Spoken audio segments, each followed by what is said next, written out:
All right, so on the agenda for today, we're just going to do a very brief PowerPoint presentation to highlight some issues faced by library patrons, and then, some of the issues that they encounter when they're trying to discover content, and then after that, demonstrate how the library can make their lives easier in getting to these resources.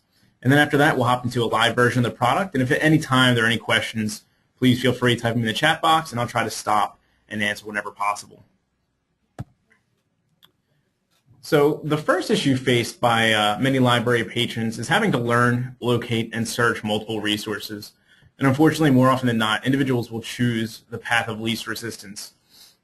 And by that, I mean they aren't going to spend large amounts of time and effort, entering the same terms in multiple tabs and learning the quirks of each database. So instead, probably what they'll wind up doing is they'll find a site that returns good results for them, and they'll stick with that. And that isn't really a good thing, especially because another database could very well contain more relevant information for what they're researching. Additionally, they're not going to know when new content is procured by the library.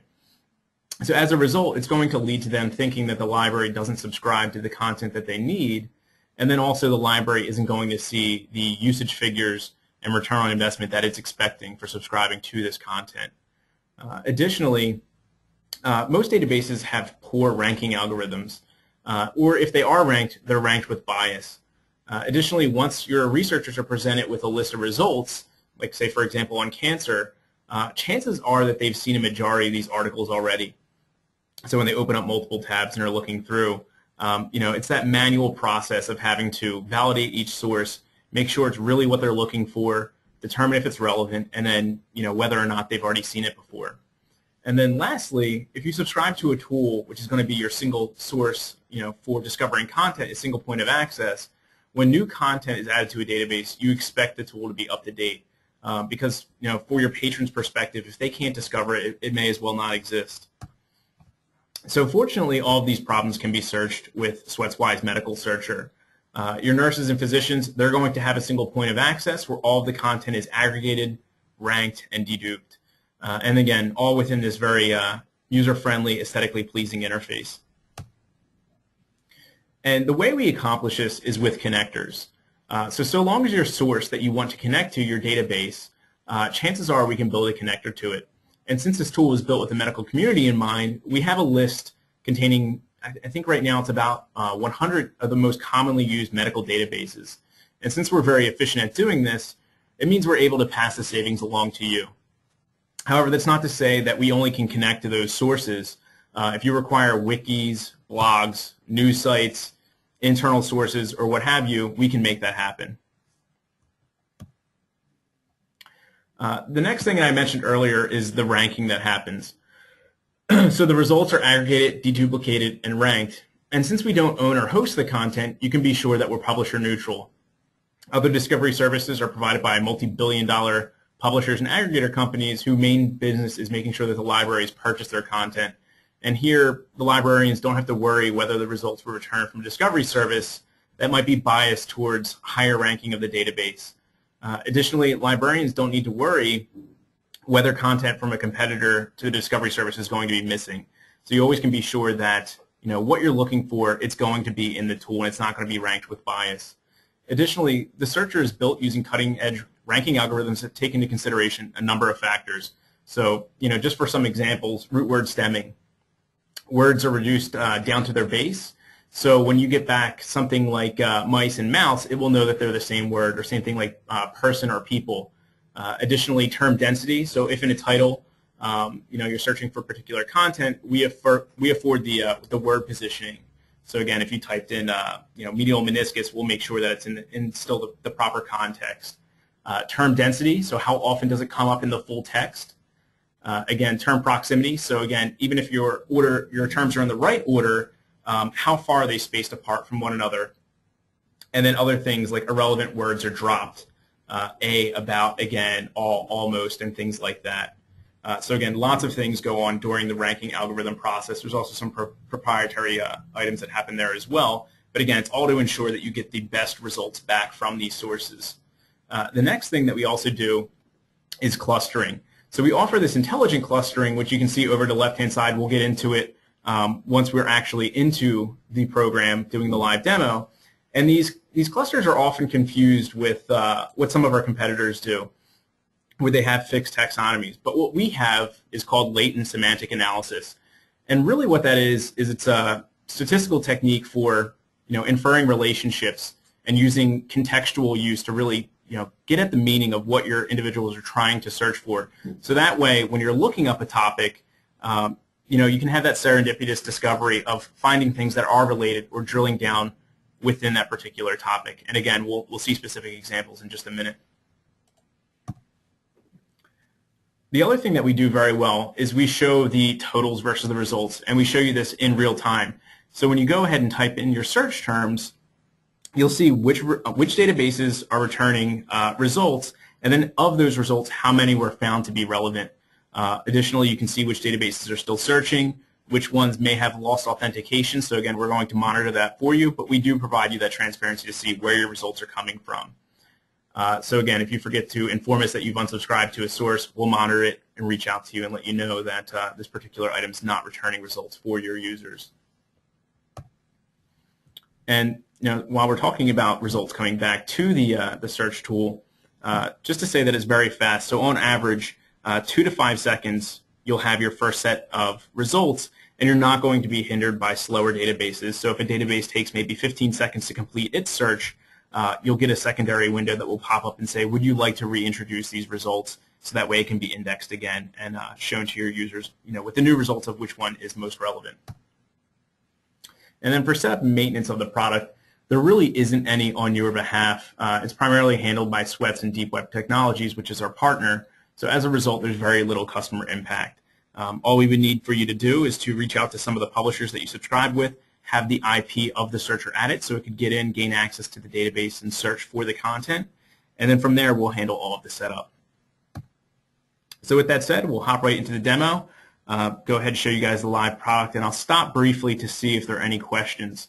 So I'll just leave this up for a minute here, and if anybody has anything or wants to know about one particular item in particular, go ahead and type in your chat box. I'll be more than happy to answer for you.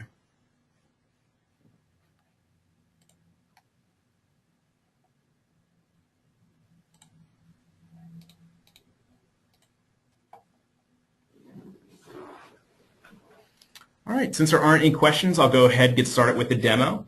So first up, you'll see, just like we saw in the presentation, very clean, aesthetically pleasing, user-friendly interface. So once you arrive at the searcher splash page, you know exactly what's expected of you.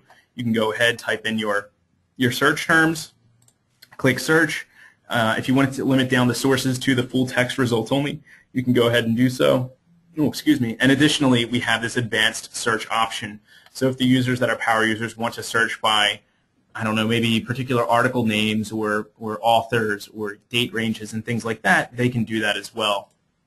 Another thing in the advanced search is the ability to create categories.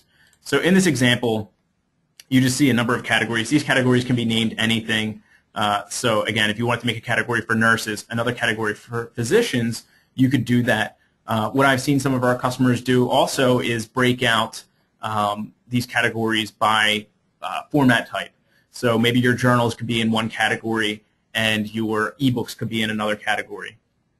So however it is that you want to break out your sources, you can go ahead and do that as well. So that way people can find content that's relevant just to them if you choose to give them that option.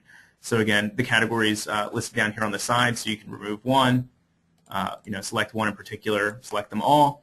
And just because an item is in one category doesn't mean it can't be in multiple categories. So something could be in nurses and also a journal. So again, it can exist in multiple locations. So what we'll do is we'll type in a search term here. I always go with medial meniscus.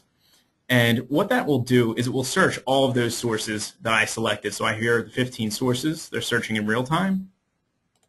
And if I click the collection status, I can see which ones are still working, when they complete, how many results are available at that particular source, and then the top results that came back to me. So how many were found to be relevant that are going to be included in this tool, in this interface. So once the last source is done, I'll get the menu to say that there are 216 more relevant results. I'll go ahead and include them, and I'll go ahead and re-index. So over on the side here, you'll be able to see the latent semantic analysis that we were talking about earlier. So the breakdown of the date ranges, the publisher, the author, but the topics are what's really the most interesting. So over here I typed in medial meniscus, so obviously we're going to have related research, so items containing to the knee, maybe things containing to tears. Often when the medial meniscus is injured, as is the anterior cruciate ligament. So again, I could break out any one of these items and then really drill down into them. So maybe I did want to know about medial meniscus and anterior cruciate, and then from there I start looking at ACL reconstruction, patience, ligament reconstruction. So again, things that are related to that item, and again, getting that ability to drill down or discover laterally to related concepts. There's also the visual cluster. So from high to low, we have here 60 for lateral meniscus, 26 discoid meniscus, and then again, within the lateral meniscus, the patience, and all the way down as well. So again, just a nice visual feature that individuals can see where these topics came back as being relevant or related, and they can go ahead and trim down the results from here as well. But getting back to my main search, so my 418 items that were returned as being relevant to me, if I clicked on this discoid medial meniscus, this would take me to the platform in which the result was returned. So here we have SwetsWise. So again, click here, it would take me to the article level. If I clicked here, it would take me to the platform level where I could perform my own search there to go ahead and discover the content. If for whatever reason I saw something like Google Scholar with 300 or 30,000 results, if I wanted to perform my search there because I thought maybe, I don't know, I didn't trust the ranking or something like that, I could go ahead and perform the search. We just give that option. So again, clicking there, not only does this have the ability to take you to the article level, but if you have any link resolvers, you can add your link resolver into the tool to add a little button here that you can link out, pass that citation information along. So if you do want to include a public source like Google Scholar, you can give your researchers that ability. Again, the 5-star relevance ranking to see your results. You can sort by the relevance, the date, the title, the author, limit it to just particular collections, scroll through, so all of the standard features that you would expect. In addition to that, once we select the items that we're interested in, we can go to My Selections. And what this enables the researcher to do is to either send the citation information to their citation or reference management tool, so if they use Mendeley, and additionally to download it by RIS. So again, downloading an RIS format, and then they can take that into whatever tool they want if it's not listed below. Furthermore, once you have your items into My Selections, obviously you have the ability to print your results.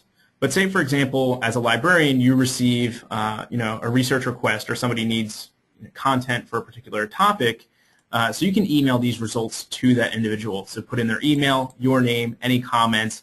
Again, you can send it in HTML or text.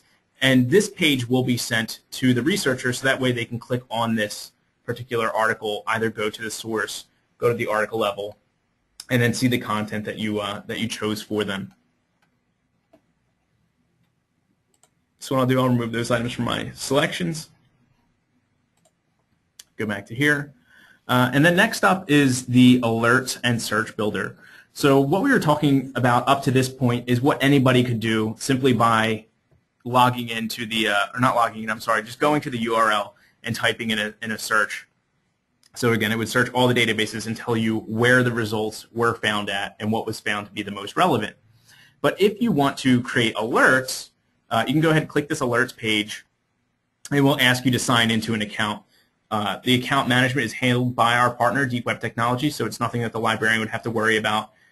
Users just simply type in a username, a password, and then they verify it by email in case they ever lose their username and password. And what that allows them to do is to create alerts. So in this example, you'll see I just named my alert name knee, new research issues pertaining to the knee. I have my email format HTML.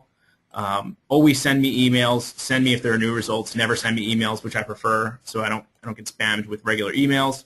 Alert status, so if it's not something I'm currently working on, I can go ahead and put it to inactive or active. How often, what the frequency is you receive these email notifications. And then if you were looking up a particular topic, you could put in a keyword. It supports Booleans. So maybe I want it medial meniscus and female athlete. So again, I could be looking up this particular topic. Or maybe I were tracking a particular title, so I could delete that out. Let's see, Journal of Athletic Training. So again, if any time new articles were added to this particular title, I'd be receiving email notifications. Or same thing, maybe I were tracking Chad Starkey. Whenever he adds new publications to any of these databases, I would be alerted as well. So I can select particular databases, all databases, go ahead and save my alert. And now if I choose to receive the emails, I can do that. Additionally, your alerts, they'll be saved up in the top bar here. So every week you'll see November 15th, I had 3 new alerts. November 29th, I had 1 alert.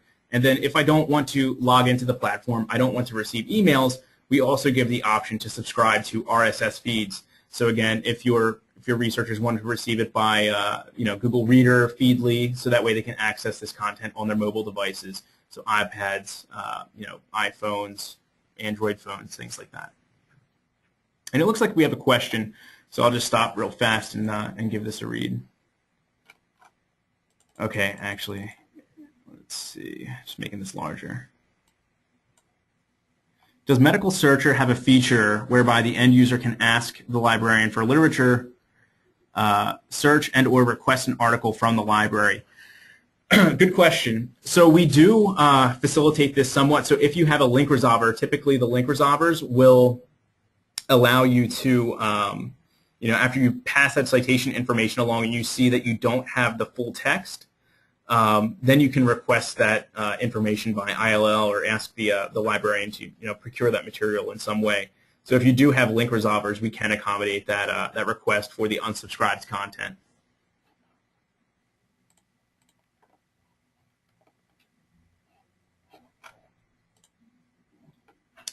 All right, getting to the last section, we have the search builder here. And what the search builder allows you to do, so we already talked about categories, and we showed you the main landing page, but the search builder allows you to integrate the searcher into your main library website. So wherever your users are currently going to find which databases you subscribe to, you can insert HTML code into that website or provide a link whereby your users can get to the searcher more easily instead of providing bookmarks or URL codes. So here's an example of what one of our customers has done. Alaska Medical, going to their main website, and they have this multi-search. So here it's all of their library's content right on their library's website, where you can type in whatever it is that you're looking for. So again, I'll search for medial meniscus. And here you can see it takes us right to the medical searcher, pulls up all of the different, they have here 10 sources. I can see which ones are still currently working, which ones are pulling back results. So again, that's the way that they chose to do it. So if you wanted to have an all-encompassing search, you could do that. If you wanted to include in multiple bars, so I actually have an example of that as well. Let me pull it up. So here's a customer that chose to break it out by format type. So e-journal content and then all-encompassing. So similar to the first one we just saw with Alaska, where you have all of your library's resources right here. Or if you want to break it out, they could have even added a third one, ebook only. So again, giving your users different ways of discovering this content if you don't want to send them to absolutely everything. It doesn't have to be by format. If you wanted to make different widgets for, say for example, the physician or the nurses, you could do that as well. So it's completely up to you. And one of the new features that we recently added, which I don't have on our demo site just yet, is the ability to add tabs.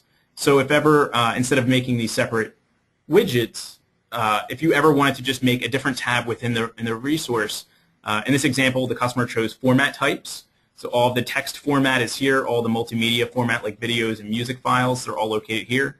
But if you wanted to break out, again, physicians and nurses, that way you could do so. Journals, ebooks, text, multimedia, however it is that you want to do it, we can make tabs for that as well. So again, just another option for you if you think that would be interesting. And the way you go ahead and do that, search builder located here, we'll go ahead, click new.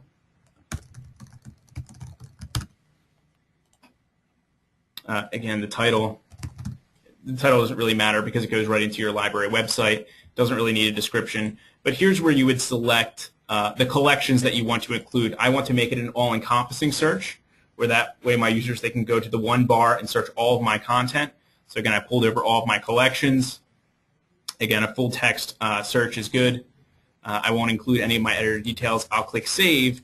And what that allows me to do is by clicking links, I can send my users to the link. They can bookmark this, share it with others. That way it'll take them to my searcher. Or I can give them the HTML code. So again, they can go ahead, put that up into the library website, and users are able to discover all of my content with one search bar. So again, it would integrate it right into my library. So I'd have more, ability to customize however it is that I'd want it to look, or add logos, new links, and things like that. And again, the ability to choose whether it opens in a new bar or not. One thing I forgot to mention as well is the search page itself can be highly customized. So again, if you need the search bar to be a different color, you can give us the hex color scheme. The banner up here can be changed to match your own. And then same thing with the favicon up in the top left here. That could be changed to match your icon as well. So it looks like we have another question. And let's see here.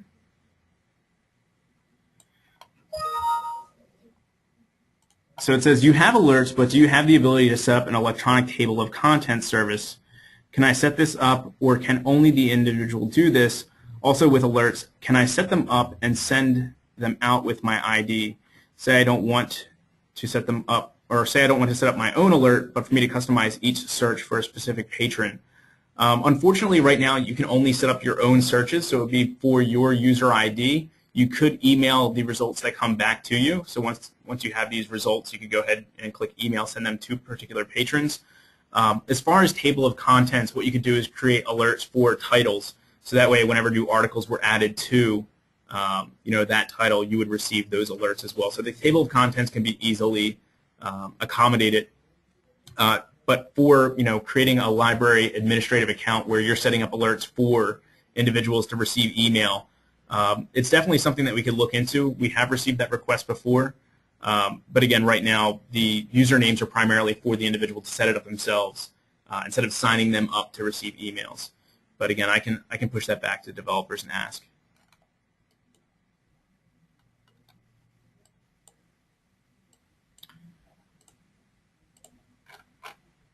All right. So any other questions, anything you would like to see in further depth, we can go ahead and take another look at. And that pretty much concludes everything there is to the searcher. So again, it's very user-friendly, easy to use, easy to navigate, and it really just ties together all the library resources so that individuals can come in, click here, discover all of the content, and again, limit it to just full text, the subscribed resources. If you have link resolvers, even the content public sources that you cannot get the full text to, at least your patrons can then request that full text access from you by either, again, ILL or however it is that you would procure it. All right. Well, since there aren't any questions, I just want to thank everybody for attending today's webinar. Before the webinar is over, I'll go ahead. I'll post up my my contact details. I'll email the PowerPoint presentation to you all, and that way you'll also have my email as well. So again, if you have any questions, please feel free to follow up with me, and I'd be more than happy to do a one-on-one training or demo or anything like that if you'd like to receive it. So again, have a great day. Thank you.